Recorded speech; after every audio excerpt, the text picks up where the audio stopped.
ચમસ ભાઈબંધ. આજે આપણે જાણીશું કાછેલાના ગોગા મહારાજની વાત, જે ઉમેદપુરામાં આવ્યા અને પલોઠી વાળી બેસણા કર્યા. આ મહારાજ વસા ભગતના ગોગા અને કાછેલાના ગોગા તરીકે ઓળખાય અને અત્યારે ઉમેદપુરામાં નારાયણ બાપા અને રણછોડભાઈ ભુવાજી સેવા કરે. પુરા ગામ દેત્રોદ તાલુકામાં આવેલ છે. કહેવાય છે ઘણા વર્ષો પહેલાં કાછેલા શાખના રબારી કાશીથી આવ્યા અને પાટણમાં નેહળો વસાવ્યો અને સમય જતો અમુક રબારી બનાસકાંઠા અને અમુક રબારી દેત્રોદના ઉમેદપુરામાં આવ્યા અને એમની સાથે એમના ગોગા મહારાજ પણ આવ્યા અને તેમને પણ ઉમેદપુરામાં બેસણા કર્યા. અને આમ સમયની સાથે ગોગા મહારાજ ઉપર જે શ્રદ્ધા રાખે એમની અરજ પણ પૂરી થવા લાગી અને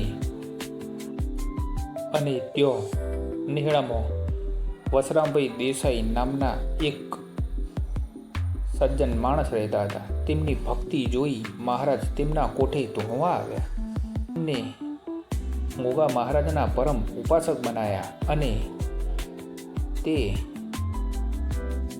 સમયની સાથે વસા ભગતના નામથી ઓળખાવા માંડ્યા અને ચુવાર પરગણામાં કોઈને ઝેરી જાનવર કરડે તો વસા ભગત લીમડાના પત્તાને પાણીમાં ડબોળી જાળો નાખીને ઝેર ઉતારતા હતા. આમ તેમને ઘણા બધા લોકોના ઝેરી જનાવર કરડ્યા હોય તો ઝેર ચૂસેલા છે.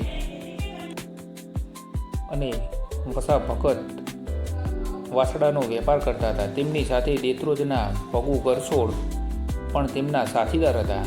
બંને મળીને કાઠિયાવાડમાં વેપાર કરવા જાય છે અને રાત્રિ રોકાણ માટે ભાવનગરના સિહોર ગામમાં રોકાણ કરે છે. અને તેઓ બાપાની ઈચ્છા કોઈક અલગ જ હોય છે અને સિહોરના રાજાના રાજકુંવરને તેઓ ઝેરી જનાવર કરડે છે અને ઘણી બધી દેશી ઉપચાર કરવા છતાં તેમના રાજકુંવરનું અકાળે અવસાન થાય છે. અને સવારે આ રાજકુંવરની નનામી નીકળે છે અને આ નનામી પગુ ગરસોડ જોવે છે અને વસા ભગત ત્યારે ગોગા બાપાની માળા કરતા હોય છે અને પગુ ગરસોડ પૂછે છે કે આ નનામી કોણી છે અને શું થયું હતું. એટલામાં એક ભાઈ એમને કહે છે કે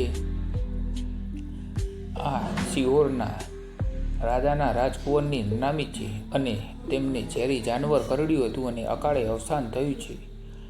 એટલામાં પગુ ગરસોડથી રહેવાયું નહીં અને પગુ ગરસોડ બોલી ગયા કે વસા ભગત ઝેરી જાનવર કરડ્યું હોય તો તેનું ઝેર ઉતારે છે. પરંતુ આ વાત વસા ભગત સાંભળે છે અને ગોગા મહારાજના દોડ લીધા વગર આ વાત પગુ ગરસોડ બોલી જાય છે અને તે મનોમન એવું વિચારે છે કે મેં ગોગા મહારાજનો દોડ લીધો નથી અને આજ મારા પારખા થશે. કદાચ મારાથી ઝેર નહીં ચૂસાય તો મારા અને મારા ગોગા બાપાની આબરૂ જશે. આમ વિચારી તેમની આંખોમાંથી આંસુ આવી જાય છે અને ગોગા મહારાજ સાક્ષાત જાણે પરચો પૂરવા માટે આવ્યા હોય તેમ વસા ભગત કહે છે કે નનામીને ખુલ્લી કરો અને પછી કુંવારી કન્યાના હાથે પાણી લાવો અને પાણીમાં લીમડાની ડાળને ડૂબકી મરાવી પાણીની છાંટ નાખે છે અને રાજાનો કુંવર આળસ મરડીને ઊભો થાય છે અને વસા ભગતના પગ પકડીને બોલે છે કે હે બાપા, દયા તમારી. અને એટલામાં વસા ભગતના ગોગાનો જય જયકાર થઈ જાય છે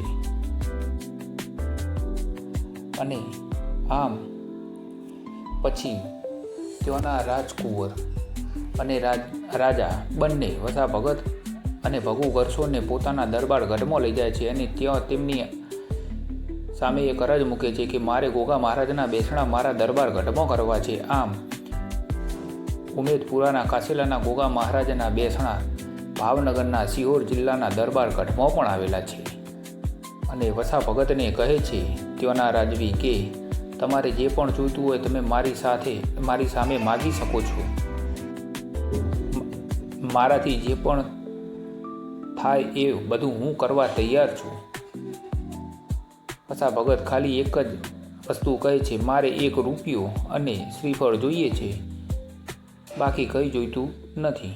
પરંતુ ભગુ કરશોને લાલચ હોય છે અને ભગુ કરશો વસા ભગતનું નામ દઈ 200 રૂપિયાના રાણી સાપના સિક્કા લઈ આવે છે અને તે જ રૂપિયાની આગળ જતા ઊંટ લે છે અને એક પછી એક એમ ઊંટ મરવા લાગે છે અને ભગુ વર્ષોને દેવનું દુઃખ ચાલુ થાય છે. આમ પછી તે આખરી ગોગા મહારાજના ઉમેદપુરાના ગોગા મહારાજની આખરી બાધા રાખે છે અને પછી વસા ભગત દેત્રોજ ગામમાં જાય અને તેમની કોખે ગોગા મહારાજ ધૂણવા આવે છે અને પછી ચોખ પાડે છે કે તું મારું નામ દઈ 200 રૂપિયા લઈ આવ્યો હતો, આ વસ્તુ મને ગમી નહોતી એટલે તારે આ બધા દુઃખ આવ્યા. આ વસ્તુની જાણ થતાં ભગુ કરશોડ ખોળા ભાખરી કરી તેમના પગ પકડી પાડે છે અને પોતાની ભૂલ સ્વીકારે છે અને ગોગા બાપા તેને સારા આશીર્વચન આપી આ ભૂલમાંથી માફ કરે છે.